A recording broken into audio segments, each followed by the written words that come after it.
So good afternoon. Happy to see you again today for this press conference of Mr. Philippe Lazzarini, who is, of course, the UNRWA Commissioner-General.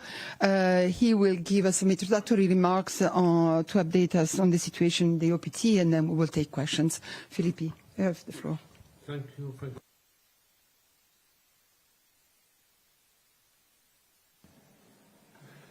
you. Thank you so much, and again a pleasure to be with you. We have this kind of regular meeting here in Geneva. It becomes a habit, and unfortunately each time the situation in the region, in Gaza, in the West Bank, but also now in Lebanon is getting worse.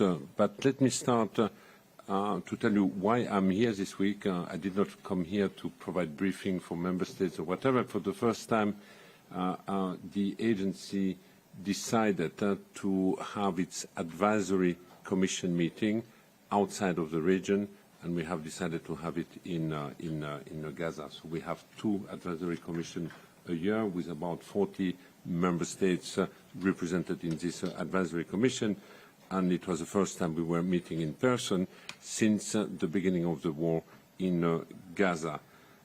Basically, during this session, we have obviously discussed about the attack UNRWA is under, what are the motivations behind it, what is the risk. Basically, we know that part of the reason of the targeting of the agency, including through legislative effort and political statement, is related to the refugee status of the Palestinian refugees that many would like to see being stripped. I have also warned the member of the Advisory Commission that it would be a mistake to see this attack only through the lens of a bilateral relation between UNRWA and Israel, that much more is at stake, and if we succeed with UNRWA, there will be also other entities which will then be exposed.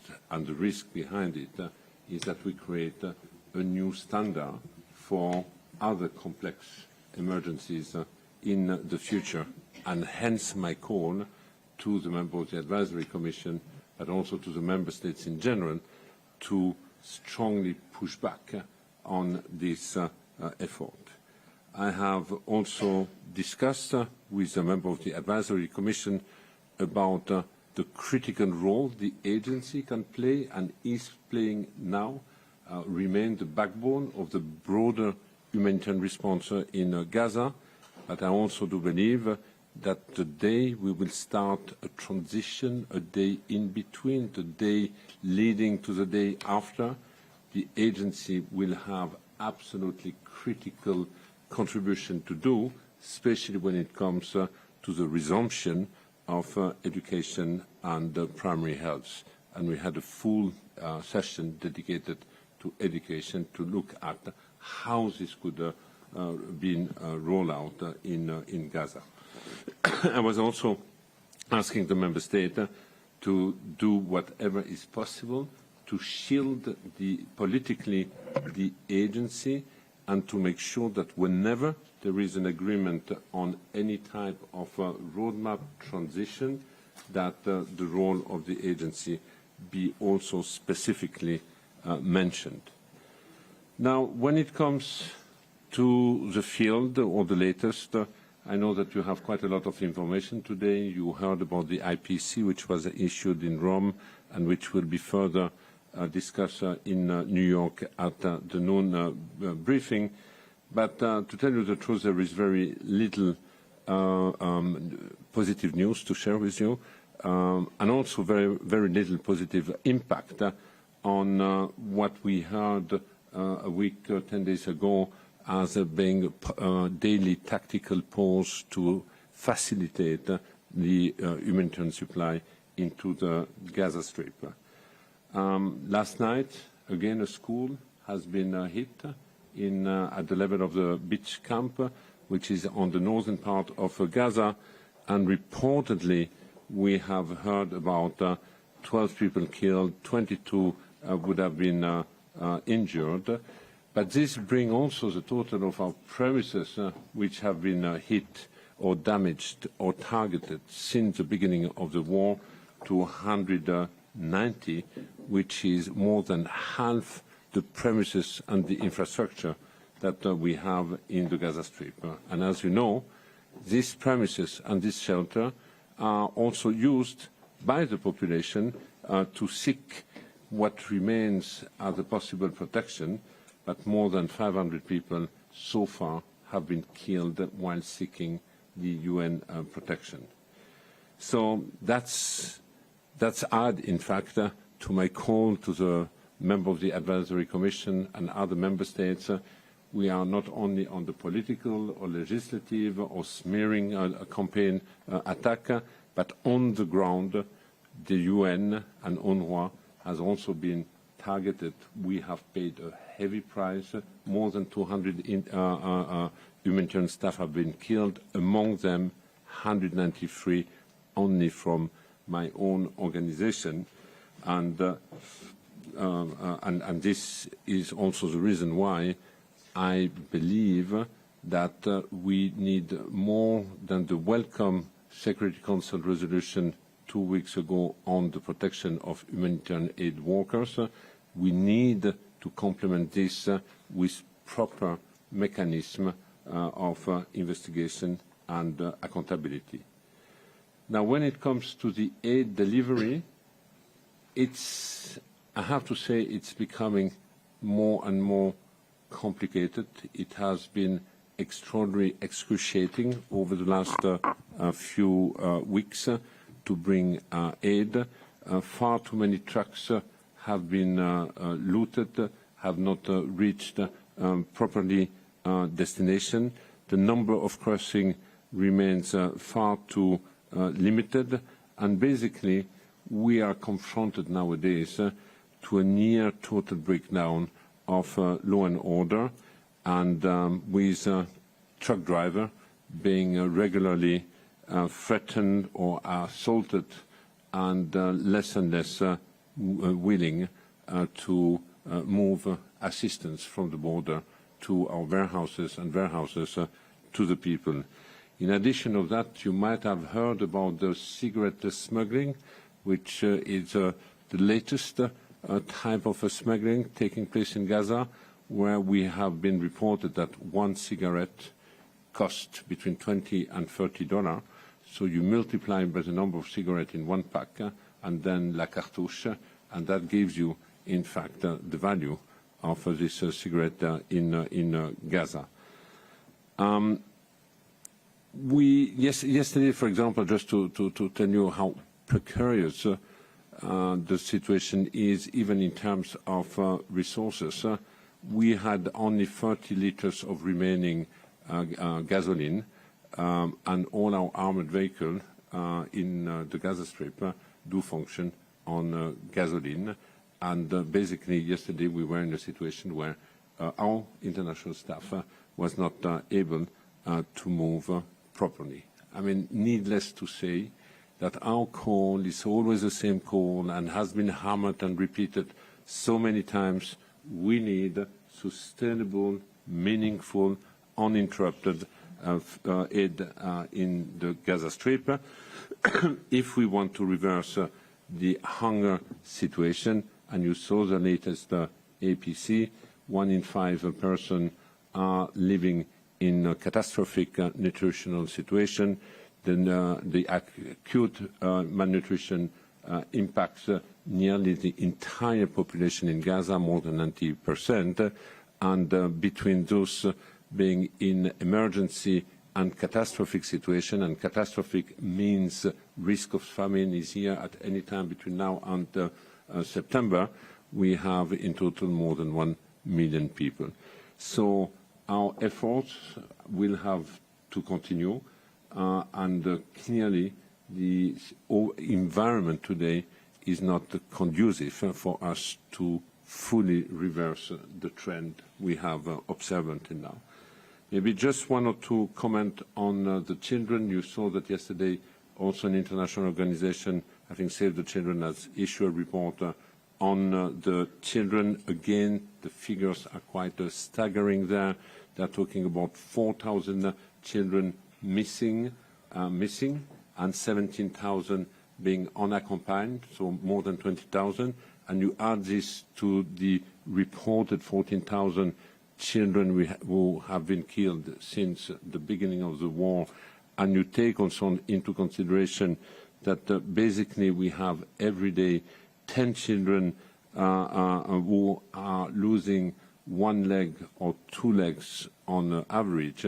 This gives you an idea of the scope of the type of childhood a child can have in Gaza. Just to flag also, we talk a lot about Gaza. Of course, we are all very concerned about the situation also in the West Bank, where we keep saying that a kind of a silent war is taking place. If there wouldn't be Gaza today, the West Bank would hit the headline. More than 500 people have been killed since October 7.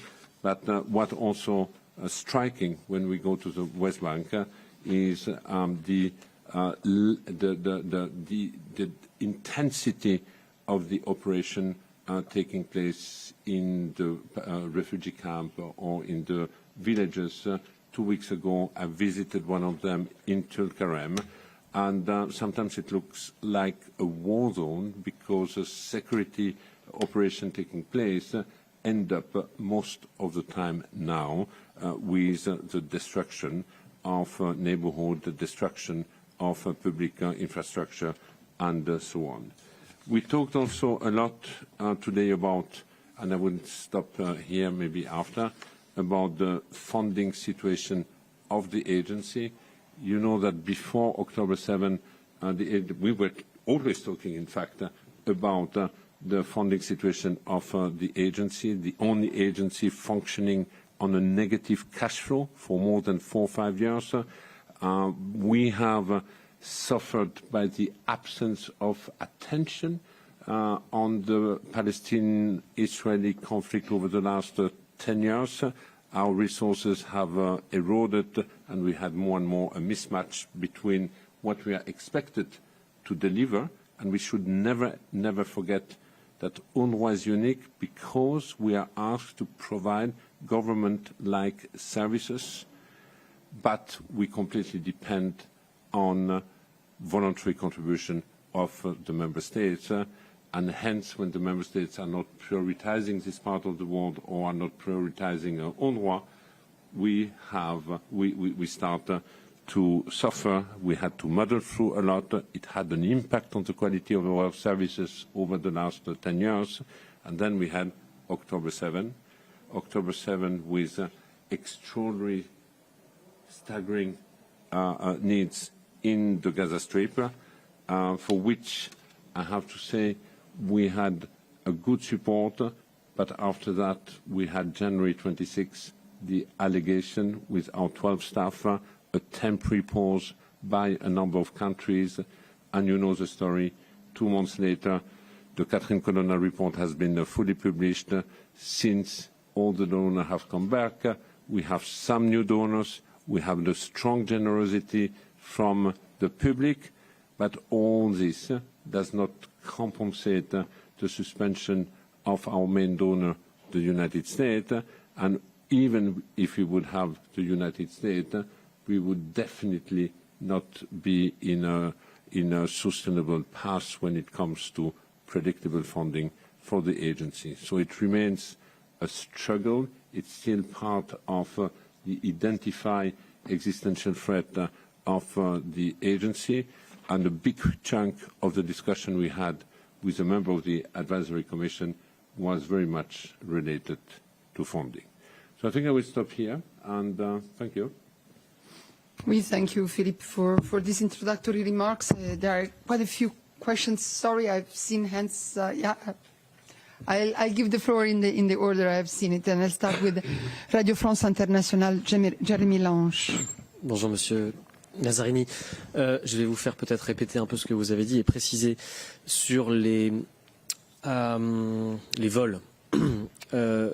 Vous avez dit qu'il y en a beaucoup trop aujourd'hui de convois qui sont attaqués et qui avaient également une difficulté à trouver des chauffeurs désormais pour livrer l'aide parce qu'ils avaient peur de subir ces attaques. Je voudrais savoir si c'est quelque chose qui est là depuis le début, si c'est une tendance qui est nouvelle, qui est apparue ces dernières semaines. Enfin voilà, dans quelle mesure ça s'est aggravé peut-être ces attaques sur les convois d'aide humanitaire ou si c'est bien présent depuis le début.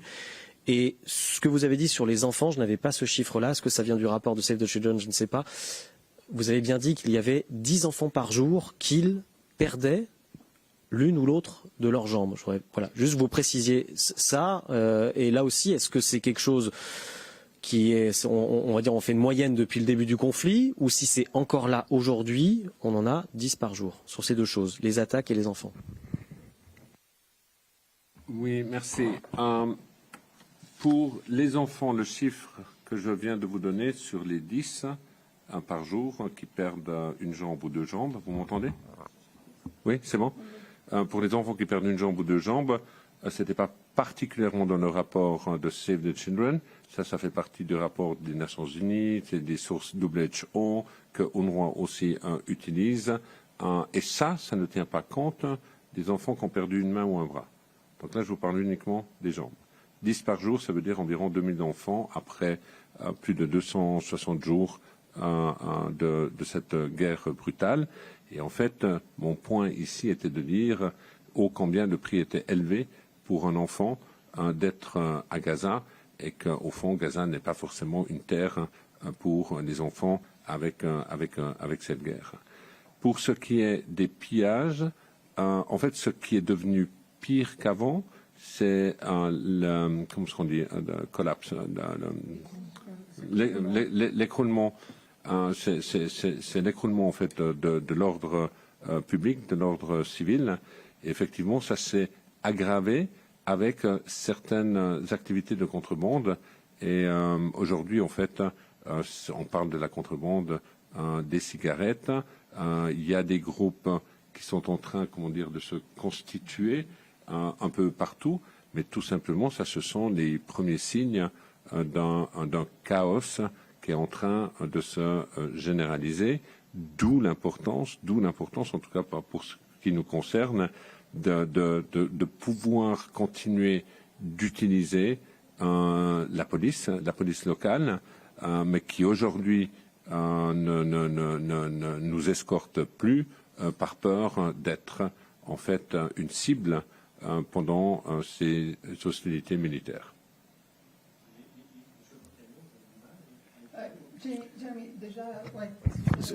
Les chauffeurs. Alors, techniquement, il y a des chauffeurs qui refusent.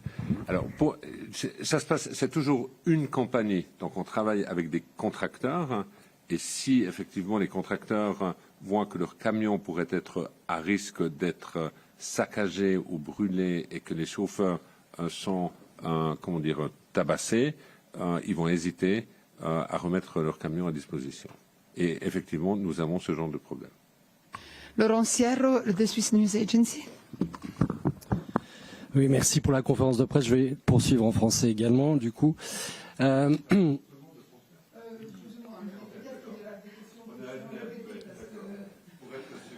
Ou je peux, I can switch to English if you prefer. Quand vous venez ici régulièrement, vous parlez de la crise de liquidité en termes absolus, mais vous donnez aussi souvent un horizon qui est très utile pour permettre de se rendre compte de l'ampleur de la situation. Et à l'heure actuelle, jusqu'à quand avez-vous des liquidités? La dernière fois que vous étiez venu... Aujourd'hui, nous avons des liquidités... Excusez-moi. Aujourd'hui, nous avons des liquidités jusqu'à la fin du mois d'août. Et l'autre question en lien avec ça, on vous a beaucoup vu les commissions parlementaires suisses. Il y a 4 jours le feu vert maintenant pour le versement de ces 10 millions sur les 20 millions qui étaient prévus au départ. D'abord, votre réaction, est-ce que, c'était il y a 4 jours, mais est-ce que par hasard vous auriez déjà vu la couleur de cet argent depuis? Écoutez, c'était une bonne décision. J'ai été soulagé que les deux chambres, la chambre haute, la chambre basse, aient validé la proposition du Conseil fédéral. À mon avis, c'est la bonne décision à prendre. Et cette première tranche de 10 millions est sur le point, j'ai entendu dire que c'était sur le point d'être transféré, ou peut-être que l'ordre a déjà été donné, mais je n'ai pas vérifié le compte en banque aujourd'hui. Merci beaucoup. Spanish News Agency, Antonio. Thank you. So you said that you have money until the month of August, but do you have absolute numbers on what is the funding gap?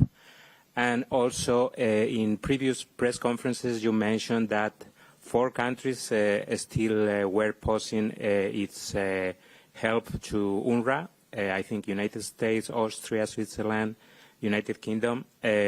Some of them have already restarted the financing. Thank you. Regarding the funding gap, what I was sharing also today was the gap when it comes to our emergency appeal. We have, in fact, 2 emergency appeals in the region, in addition of the appeal related to our regular budget, program budget.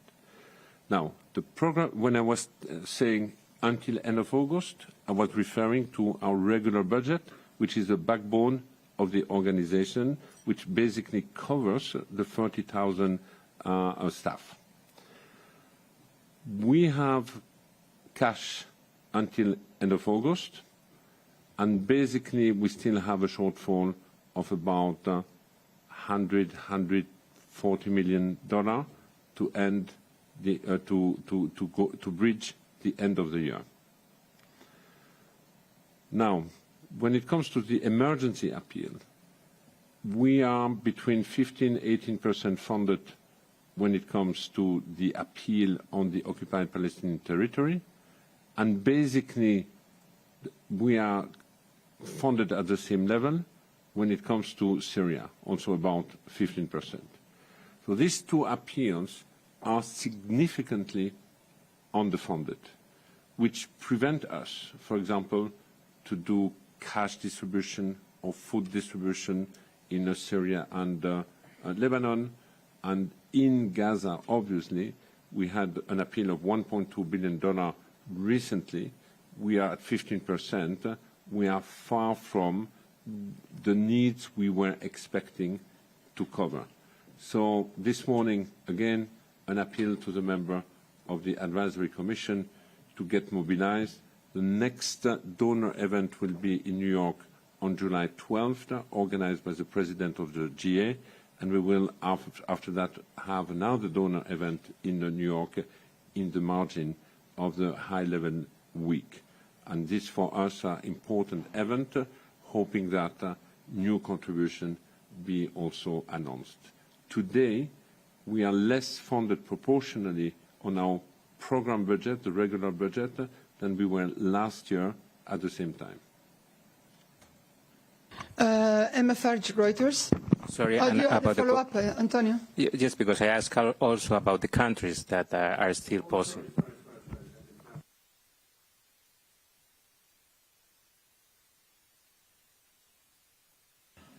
Sorry. Last time we had 4 countries. Today it's down to 2 countries. I'm also happy to say that all the EU member states are back, in addition of the European Commission. So the 2 remaining, the United States, as we know, will not come before March 2025, and the second country, which has not yet taken a decision, but they are in election mode right now, are the UK. Okay, Emma Farge, Reuters. Hi, good afternoon. Thanks for the briefing. I'm wondering if you could say whether the cigarette smuggling is actually getting into your convoys. There were photos on the internet of smuggled cigarettes in UN convoys. I'm wondering if that's a problem for you. And are you concerned that some of the funding from the partners that still have a hold on UNRWA could permanently move to other UN agencies and actually undermine the future of the agency? And if so, what can you do, or what are you doing to stop that diversion of funding to other UN or other aid agencies? Thank you. Thank you. Just on the cigarette, convoys coming in are all brought in through private contractor, private companies. So these are not WFP convoys or UNRWA convoys, but they are convoys transporting goods for UNRWA, for WFP, for UNICEF, and so on, or for the broader aid community. So they are not proper UN convoys. So basically, we are not present when our truck is offloaded or downloaded. We are just at the end chain of as a recipient. So they have been also cigarette in trucks transporting goods for us, but here I insist they are not UN trucks or belonging to any humanitarian organization. We had a lot of discussion about partnership today, which is very much related to the question you are raising about the main donor today, which is not contributing to the UN, to UNRWA, is the United States. As we all know, they have a Congress prohibition until March 2025. So the real question is, how can the amount allocated for this part of the world, for Palestinian or for Gaza, be beneficial to anyone in the Gaza Strip? And in the Gaza Strip, as we know, we have 70% of Palestinian refugees. So are we worried that it will undermine the agency? I think we have clearly specified the parameters on how partnership will be guided between UN agencies. And basically, as long as we talk about complementing the effort of UNRWA and supporting Palestinian refugees without, without taking over a set of activities, I do believe we are fine with this. The most important here is not to undermine the spirit of Resolution 302 and to make sure that through this we are not undermining the future right of the Palestinian refugees. So this has been a very sensitive debate. Even 2 years ago, you might recall, I brought it on the table. The first reaction of the communities was, no, we don't want this because it might undermine the future role of the agency and hence impact the future right of the Palestinian refugees. But this kind of feeling is especially strong when there is no political horizon or political future ahead of you, so especially when people feel that nothing is remaining. So we have worked quite a lot and we have distributed this partnership concept now with our donors, and I think agencies are fully on board with this. Mohamed Aslan, another one, the Turkish news agency. Thank you so much for the brief, sir. As you know well, Israeli accusations against UNRWA continue since 7 October. Because of this, some countries can't their help for UNRWA at the beginning of this year, and some of them changed their decision recently, as you already mentioned. My question is, despite these accusations, is international support for UNRWA increasing? Do you feel that? Thank you. Yes, I have no doubt that there is a much better confidence today. If I compare the situation between today and 3 months ago, on the 26th of January, within 48 hours, we had up to 16 countries which temporarily indicated that they need to pause, primarily because of domestic reason, public opinion perception, and it was a precautionary measure. So we have worked quite a lot with these countries. We have also been fully committed with Catherine Colonna's report. There were intermediary recommendations shared a month after they started, and we have been clear from day one that we will embrace any of the recommendations coming out from this report. And I do believe that this has helped to rebuild the trust with the donors, and they are back. We have also broadened our donor base, basically in the Arab world, but also in Southeast Asia, where we have more donors. But this still does not compensate, one, the void left behind by the United States, and number two, even if we would have had the United States, we would still not have filled our budget for 2024. So here we would have gone back to the traditional chronic situation in which the agency was in before October 7. And this, again, it's an issue which needs to be addressed. We need to be predictable and have a more sustainable, I would say, commitment from donors. Can I take a couple more? Yes? Okay. A couple more questions. Nina Larsson, AFP. Yes, thank you very much. I wanted to just follow up on the issue of the children who are losing limbs. If you had, sorry. Okay. Sorry, because in the meantime we got the information about the sources, UNICEF figure. Okay. And if you had any idea, sort of, I understand the average figure per day, if you have like an estimate overall of amputations. And I also had a question. You talked about the attacks on your agency. I know yesterday there was a case that was brought against UNRWA in New York by families of hostages and other victims on October 7th. Could you say a little bit more about the attacks you're facing and how lawsuits like that will affect you? Thank you. I think on the first question, Alessandra, you answered, no? Or I think no, can you the question on the children, just because Yes. we just Yeah, I understood the source. I was wondering if you had a better, sort of more of an idea of the overall toll on children when it comes to amputations. If you No, unfortunately not.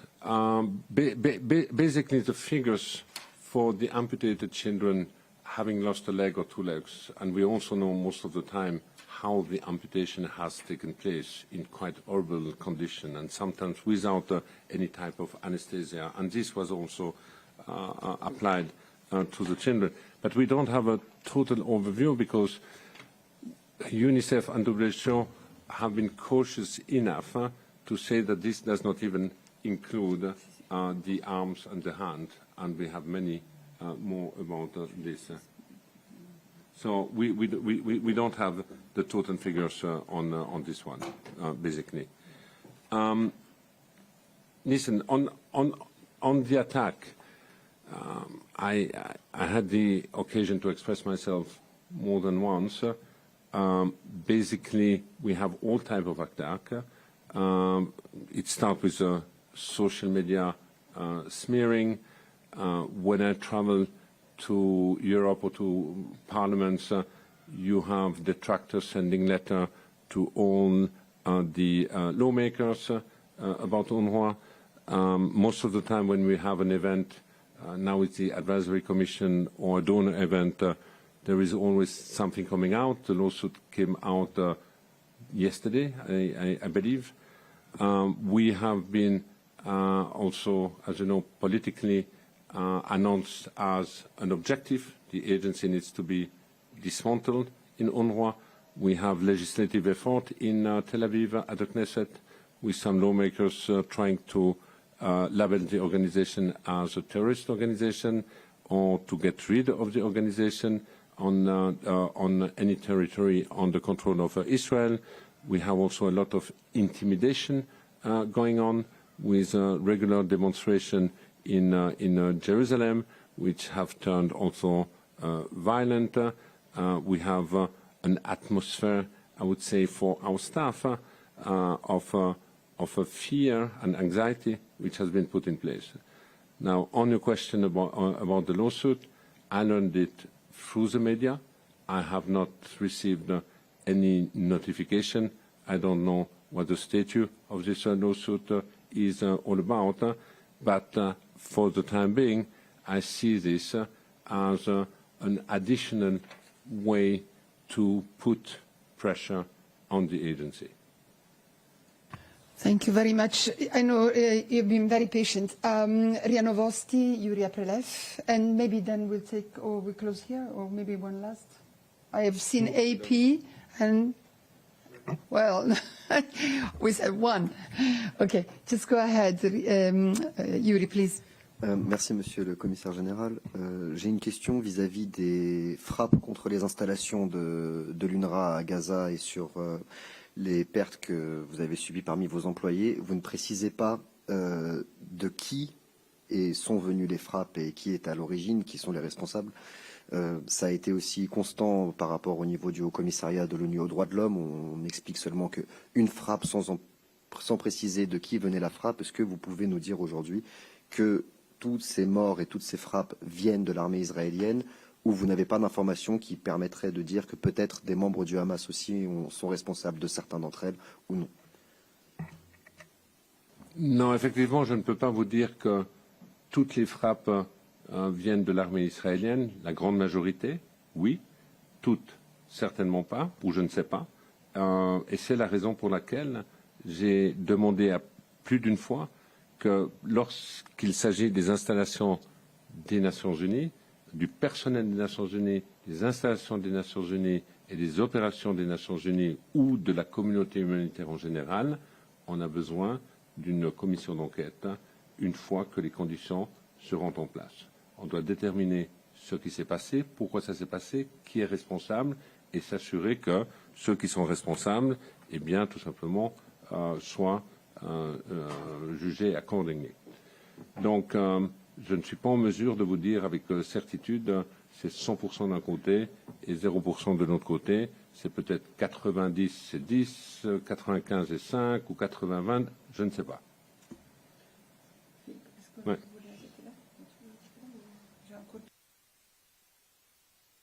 So we'll take them all. Please.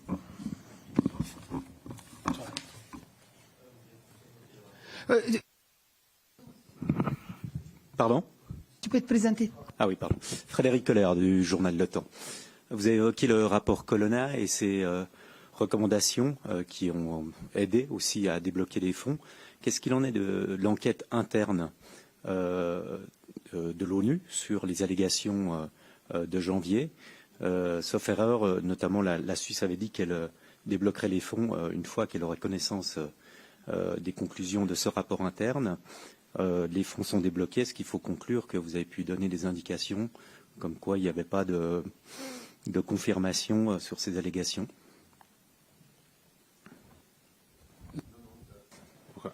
Non. On avait deux. Alors, on avait une revue, la revue de Catherine Colonna, qui, elle, se focalisait uniquement sur les systèmes de gestion des risques de l'organisation et notamment sur les questions de neutralité. L'autre enquête, dans notre jargon, qui viennent des services internes, mais en français? Ah, en français, je ne sais pas. The Office of the Internal Oversight Service. Le bureau des enquêtes internes, voilà, Merci voilà. beaucoup. The Internal Oversight Body des Nations Unies. Il y a eu un rapport intermédiaire qui a été rendu public. Les 12 cas sont devenus 19 cas. Sur les 19 cas, une personne a été, comment dire, le cas d'une personne a été classé, il n'y a rien, et la personne a été remise en place. Il y a 4 cas qui actuellement sont mis en veilleuse, pour lesquels il n'y a pas plus d'informations disponibles. Et puis, il y a 14 cas qui sont encore actifs, dont on ne connaît pas les conclusions. On entend dire que les conclusions devraient être imminentes. Est-ce que ça va être dans les 2 semaines ou dans le mois à venir? Je ne sais pas, parce que c'est une enquête indépendante. Mais pour l'instant, ce que l'on sait, c'est qu'il y a 14 cas actifs. On va finir avec les deux dernières questions. Madame, and then Jamie for AP. Thank you. My name is Satoko Adachi. I work for Yomiuri Shimbun. You have been consistently talk about there should be independent investigation on the attacks against the UN premises and then also UN aid workers, including UNRWA employees. Which UN entities would be appropriate to create such a mandate to set up the independent investigation? You know, it could be UN Security Council, Human Rights Council. So if you could just name it.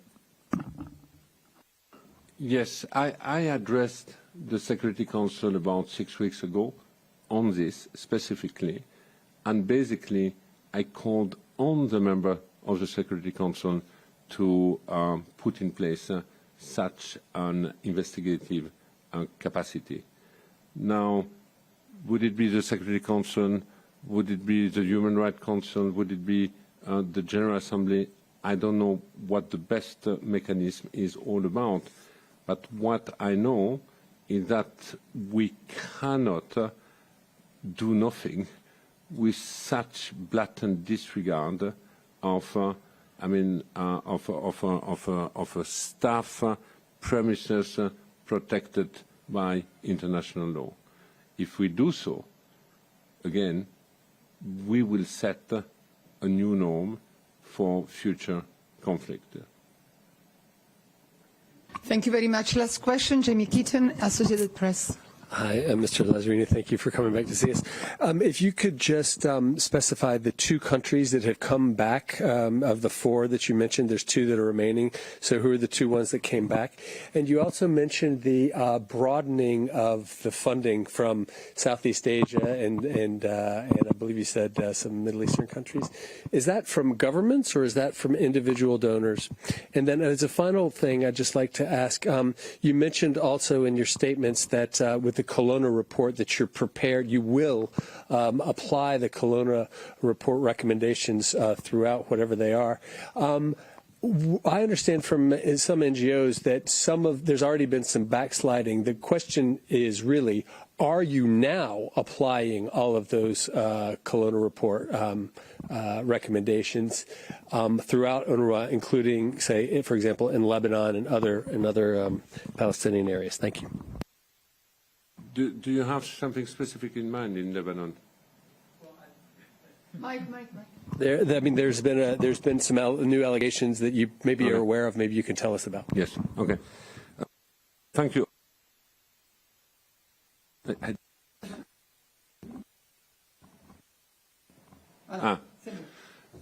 Tried a few times.